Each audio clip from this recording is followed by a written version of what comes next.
ਦੋਸਤੋ ਸਵਾਗਤ ਹੈ ਮੋਡਲ ਟੈਸਟ ਪੇਪਰ ਦੇ ਭਾਗ ਸੱਸੇ ਦੇ ਵਿੱਚ। ਸੱਸਾ ਜਿਹੜਾ ਹੈ ਭਾਗ ਹੈ ਇਹ ਵਿਸ਼ਾ ਵਸਤੂ ਆਧਾਰਿਤ ਪ੍ਰਸ਼ਨ ਹੋਏਗਾ, ਯਾਨੀ ਕਿ ਇਹ ਸੋਰਸ ਬੇਸਡ ਜੋ ਆਪਾਂ ਪਹਿਲੇ ਪੜ੍ਹ ਚੁੱਕੇ ਉਹਦੇ ਵਿੱਚੋਂ ਇੱਕ ਪੈਸੇਜ ਆਏਗਾ ਕੰਪਰੀਹੈਂਸ਼ਨ ਵਾਂਗ, ਔਰ ਉਹਦੇ ਨਾਲ ਇਹ 10 ਨੰਬਰ ਦਾ ਹੋਏਗਾ। 10 ਕੁਐਸਚਨ ਪੁੱਛੇ ਜਾ ਸਕਦੇ ਹਨ ਜਾਂ 10 ਤੋਂ ਘੱਟ ਕੁਐਸਚਨ ਵੀ ਪੁੱਛੇ ਜਾ ਸਕਦੇ ਹਨ।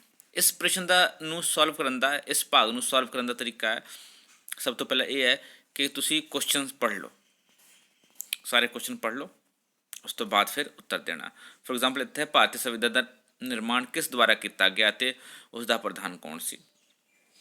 ਦੂਸਰਾ ਪ੍ਰਸ਼ਨ ਹੈ ਭਾਰਤੀ ਸੰਵਿਧਾਨ ਨੂੰ ਲਾਗੂ ਕਰਨ ਲਈ 26 ਜਨਵਰੀ ਦਾ ਦਿਹਾੜਾ ਕਿਉਂ ਚੁਣਿਆ ਗਿਆ। ਤੀਸਰਾ ਹੈ ਭਾਰਤੀ ਸੰਵਿਧਾਨ ਨੂੰ ਅਨੇਕਾਂ ਸਾਧਨਾਂ ਤੋਂ ਲਿਆ ਗਿਆ ਅਨੋਖਾ ਸੰਵਿਧਾਨ ਕਿਉਂ ਕਿਹਾ ਜਾਂਦਾ ਹੈ। ਤਿੰਨ ਪ੍ਰਸ਼ਨ ਹੋ ਗਏ, 2-2 ਨੰਬਰ ਵਾਲੇ ਪ੍ਰਸ਼ਨ ਇੱਥੇ ਪਾਏ ਹਨ। ਉਸ ਤੋਂ ਬਾਅਦ ਮਿਲਾਨ ਕਰੋ, 1-1 ਨੰਬਰ ਵਾਲੇ 4 ਮਿਲਾਨ ਕਰਨੇ ਹਨ। ਰਾਈਟ, ਆਪਾਂ ਨੂੰ ਹੁਣ ਪਤਾ ਹੈ ਮਿਲਾਨ ਕਰਨ ਬਾਰੇ ਆਪਾਂ ਜ਼ਿਆਦਾ ਇੱਥੇ ਨਹੀਂ ਪੜ੍ਹਿਆ, ਫਿਰ ਵੀ ਸੰਸਦ ਦੀ ਪ੍ਰਣਾਲੀ ਡੈਸ਼ ਰਾਜ ਦੀ ਨੀਤੀ ਦੇ ਨਿਰਦੇਸ਼ਕ ਸਿਧਾਂਤ ਕਿਹਦੇ ਨਾਲ ਹੋਏਗਾ ਮਿਲਾਨ, ਔਰ ਰਾਸ਼ਟਰਪਤੀ ਦੀਆਂ ਸੰਕਟਕਾਲੀਨ ਸ਼ਕਤੀਆਂ ਔਰ ਸੰਘਾਤਮਕ ਪ੍ਰਣਾਲੀ। ਇਹ ਆਪਣੇ ਕੋਲ ਪੁਆਇੰਟ ਹੈ। ਆਪਾਂ ਜਦੋਂ ਇਸ ਪੈਸੇਜ ਨੂੰ ਪੜ੍ਹਾਂਗੇ, ਉਸ ਪੈਸੇਜ ਨੂੰ ਪੜ੍ਹਦੇ ਵੇਲੇ ਆਪਾਂ ਇੱਕ ਕੰਮ ਕਰਨਾ ਹੈ ਕਿ ਆਪਾਂ ਨਾਲ ਨਾਲ ਇੰਪੋਰਟੈਂਟ ਸ਼ਬਦ ਨੂੰ ਅੰਡਰਲਾਈਨ ਵੀ ਕਰਦੇ ਰਹਿਣਾ। ਓਕੇ, ਤੇ ਭਾਰਤੀ ਸੰਵਿਧਾਨ ਦੇ ਨਿਰਮਾਣ ਇੱਕ ਸੰਵਿਧਾਨ ਸਭਾ ਦੁਆਰਾ ਕੀਤਾ ਗਿਆ ਸੀ। ਇਸ ਸੰਵਿਧਾਨ ਸਭਾ ਦੇ ਪ੍ਰਧਾਨ ਸਨ, ਯਾਦ ਰੱਖੋ ਹੁਣ ਕਿਸ ਦੁਆਰਾ ਕੀਤਾ ਗਿਆ ਸੀਗਾ, ਸੰਵਿਧਾਨ ਸਭਾ ਦੁਆਰਾ ਕੀਤਾ ਗਿਆ ਸੀਗਾ, ਔਰ ਇਸ ਸੰਵਿਧਾਨ ਸਭਾ ਦੇ ਪ੍ਰਧਾਨ ਸਨ ਡਾਕਟਰ ਰਾਜਿੰਦਰ ਪ੍ਰਸਾਦ। ਤੇ ਪਹਿਲੇ ਦਾ ਪ੍ਰਸ਼ਨ ਦਾ ਉੱਤਰ ਮਿਲ ਗਿਆ ਆਪਾਂ ਨੂੰ ਨਾਲ ਹੀ। ਉਸ ਤੋਂ ਬਾਅਦ ਹੈ ਭਾਰਤੀ ਸੰਵਿਧਾਨ ਨੂੰ ਲਾਗੂ ਕਰਨ ਲਈ 26 ਜਨਵਰੀ ਦਾ ਦਿਹਾੜਾ ਕਿਉਂ ਚੁਣਿਆ ਗਿਆ ਸੀਗਾ, ਤੇ 26 ਜਨਵਰੀ ਨੂੰ ਚੁਣਿਆ ਗਿਆ। ਐਕਚੁਅਲੀ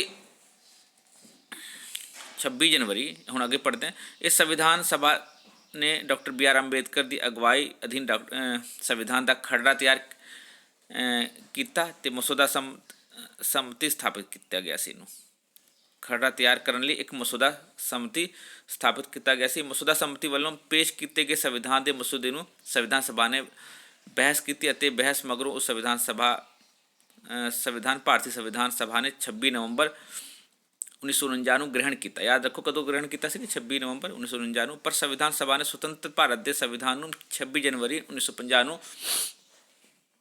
ਲਾਗੂ ਕਰਨ ਦਾ ਨਿਰਣਾ ਲਿਆ। 26 ਜਨਵਰੀ ਦਾ ਦਿਹਾੜਾ ਉਹਨਾਂ ਨੇ ਇਸ ਲਈ ਚੁਣਿਆ ਕਿਉਂਕਿ 1930 ਨੂੰ ਭਾਰਤ ਦੇ ਹਰ ਇੱਕ ਸਾਲ 26 ਜਨਵਰੀ ਨੂੰ ਸੁਤੰਤਰਤਾ ਦਿਵਸ ਦੇ ਰੂਪ ਵਿੱਚ ਮਨਾਉਂਦੇ ਸਨ 1930 ਤੋਂ। ਅਤੇ ਹੁਣ ਇਹਦਾ ਦੂਸਰੇ ਪ੍ਰਸ਼ਨ ਦਾ ਉੱਤਰ ਵੀ ਮਿਲ ਗਿਆ ਆਪਾਂ ਨੂੰ ਕਿ ਭਾਰਤੀ ਸੰਵਿਧਾਨ ਨੂੰ ਲਾਗੂ ਕਰਨ ਲਈ 26 ਜਨਵਰੀ ਦਾ ਦਿਹਾੜਾ ਇਸ ਲਈ ਚੁਣਿਆ ਗਿਆ ਸੀਗਾ ਕਿਉਂਕਿ 1930 ਤੋਂ 26 ਜਨਵਰੀ ਨੂੰ ਹਰ ਸਾਲ ਸੁਤੰਤਰਤਾ ਦਿਵਸ ਦੇ ਰੂਪ ਵਿੱਚ ਮਨਾਉਂਦੇ ਸਨ।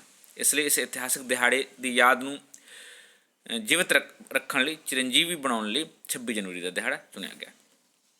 ਅਗਲਾ ਪ੍ਰਸ਼ਨ ਹੈ ਭਾਰਤੀ ਸੰਵਿਧਾਨ ਨੂੰ ਅਨੇਕਾਂ ਸਾਧਨਾਂ ਤੋਂ ਲਿਆ ਗਿਆ ਅਨੋਖਾ ਸੰਵਿਧਾਨ ਕਿਹਾ ਜਾਂਦਾ ਹੈ। ਅਤੇ ਹੁਣ ਅੱਗੇ ਪੜ੍ਹਦੇ ਹਾਂ ਇਹਦੇ 'ਚ।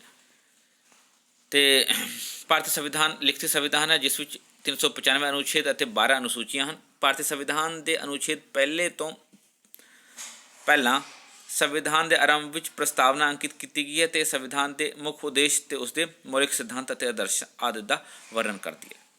ਸਾਡੇ ਸੰਵਿਧਾਨ ਨਿਰਮਾਤਾ ਕੋਈ ਮੌਲਿਕ ਦਸਤਾਵੇਜ਼ ਦੀ ਰਚਨਾ ਕਰਨ ਦੇ ਇੱਛੁਕ ਨਹੀਂ ਸਨ, ਸਗੋਂ ਉਹਨਾਂ ਦਾ ਇਹ ਮੰਤਵ ਸੀ ਕਿ ਅਜਿਹਾ ਸੰਵਿਧਾਨ ਦਾ ਨਿਰਮਾਣ ਕੀਤਾ ਜਾਵੇ ਜੋ ਕਿ ਵਿਵਹਾਰਿਕ ਤੌਰ 'ਤੇ ਇੱਕ ਆਦਰਸ਼ ਸੰਵਿਧਾਨ ਹੋਵੇ। ਇਸ ਮੰਤਵ ਦੀ ਪੂਰਤੀ ਲਈ ਸੰਵਿਧਾਨ ਰਚਨਹਾਰਿਆਂ ਨੇ ਸੰਸਾਰ ਦੇ ਅਨੇਕਾਂ ਦੇਸ਼ਾਂ ਦੇ ਸੰਵਿਧਾਨ ਤੋਂ ਚੰਗੇ ਸਿਧਾਂਤਾਂ ਨੂੰ ਭਾਰਤੀ ਸੰਵਿਧਾਨ ਵਿੱਚ ਅੰਕਿਤ ਕਰਨ ਦਾ ਫੈਸਲਾ ਕੀਤਾ। ਰਾਈਟ, ਅਤੇ ਜਸਟ ਵੇਟ ਅ ਮਿੰਟ, ਅੰਕਿਤ ਕਰਨ ਦਾ ਫੈਸਲਾ ਕੀਤਾ। ਅਤੇ ਇਸ ਤਰੀਕੇ ਨਾਲ ਇਹ ਸੰਵਿਧਾਨ ਜਿਹੜਾ ਕੁਛ ਮੁੱਖ ਸਿਧਾਂਤ ਜੋ ਵਿਦੇਸ਼ਾਂ ਤੋਂ ਲਏ ਗਏ ਹਨ ਉਹ ਸਾਰੇ ਸਿਧਾਂਤ ਪੁਆਇੰਟਾਂ 'ਚ ਲਿਖੇ ਗਏ। ਅਤੇ ਇਸ ਤਰ੍ਹਾਂ ਆਪਾਂ ਦੇਖਦੇ ਹਨ ਕਿ ਅਨੇਕਾਂ ਸਿਧਾਂਤੋਂ ਇਸ ਲਈ ਲਿਆ ਗਿਆ, ਇਹਦਾ ਉੱਤਰ ਤੋਂ ਮਿਲ ਜਾਂਦਾ। ਉਸ ਤੋਂ ਬਾਅਦ ਇੱਕ ਨੰਬਰ ਵਾਲੇ ਪ੍ਰਸ਼ਨ ਹੋਣਗੇ ਇਹਦੇ ਵਿੱਚੋਂ ਹੀ, ਇਸੇ ਭਾਗ ਦੇ ਵਿੱਚ ਜੋ ਕਿ ਪੈਸੇਜ ਤੋਂ ਹੀ ਲਿਆ ਗਿਆ। ਅਤੇ ਸਭ ਤੋਂ ਪਹਿਲਾ ਪੁਆਇੰਟ ਹੈ ਸੰਸਦ ਦੀ ਸ਼ਾਸਨ ਪ੍ਰਣਾਲੀ ਕਿੱਥੋਂ ਲਈ ਗਈ ਹੈ, ਅਤੇ ਸਭ ਤੋਂ ਇੰਗਲੈਂਡ ਤੋਂ ਲਈ ਗਈ ਹੈ। ਆਪਾਂ ਨੂੰ ਪਤਾ ਹੈ ਇਹ ਅਗਲੇ ਪੁਆਇੰਟ 'ਚ ਆ ਜਾਏਗਾ ਕਿ ਸੰਸਦ ਦੀ ਸ਼ਾਸਨ ਪ੍ਰਣਾਲੀ ਇੰਗਲੈਂਡ ਤੋਂ ਲਿਆ ਗਿਆ। ਦੇਖੋ ਪਹਿਲੇ ਪੁਆਇੰਟ 'ਚ। ਉਸ ਤੋਂ ਬਾਅਦ ਰਾਜਨੀਤਿਕ ਸਿਧਾਂਤ ਨਿਰਦੇਸ਼ਕ ਸਿਧਾਂਤ ਕਿੱਥੋਂ ਲਿਆ ਗਿਆ, ਆਇਰਲੈਂਡ ਤੋਂ ਲਿਆ ਗਿਆ, ਅਤੇ ਆਇਰਲੈਂਡ ਹੈ ਇਹ, ਦੂਸਰੇ ਦਾ ਇਹ ਆ ਜਾਏਗਾ। ਰਾਸ਼ਟਰਪਤੀ ਦੀਆਂ ਸੰਕਟਕਾਲੀਨ ਸ਼ਕਤੀਆਂ ਕਿੱਥੋਂ ਲਈਆਂ ਗਈਆਂ, ਅਤੇ ਇਹ ਜਰਮਨੀ ਤੋਂ ਲਈਆਂ ਗਈਆਂ। और संघात्मक प्रणाली ये अगे देख लेने कैनेडा तो ले गए। संघात्मक प्रणाली देखो, संघात प्रणाली कैनेडा की संघ प्रणाली तो लिया गया है। साढ़े मौलिक अधिकार सुप्रीम कोर्ट के कार्य प्रणाली संयुक्त राज्य अमेरिका तो लिया गया। और संविधान की विच तरमीम यानी कि करैक्शन ली और जो भी संविधान की अमेंडमेंट है वो शक्ति अफ्रीका के संविधान तो ली गई है। उस तो बाद भारतीय राष्ट्रपति दी संकटकालीन शक्तियाँ जर्मनी के, ठीक है, वीमर सिद्धांत तो संविधान तो सैक्शन 48 तो इन भिन्न रूप में लिया गया। इस तरीके तुम अपने सारे आंसर दे देने। तो ये सीगा भाग सस्सा, तो जिस दो कि रिसोर्स बेस्ड प्रश्न सॉल्व किया। मिलते हैं अगले वीडियो।